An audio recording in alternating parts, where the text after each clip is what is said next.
मान्सूननं 2 दिवसानंतर प्रगती करत लक्षद्वीपपर्यंत मजल मारलीये. मान्सूनच्या वाटचालीसाठी पोषक वातावरण आहे, तर पुढील 5 दिवस राज्यात वादळी पावसासह काही भागात उष्णतेच्या लाटेचाही इशारा देण्यात आलाय. मान्सूननं आज काही भागात प्रगती करत लक्षद्वीपपर्यंत मजल मारलीये.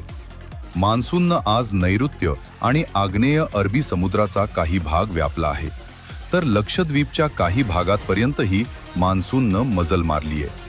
नैऋत्य आणि आग्नेय बंगालचा उपसागराचा काही भाग, संपूर्ण अंदमान समुद्र आणि पूर्व मध्य बंगालच्या उपसागराचा काही भाग मान्सूननं आज व्यापला आहे.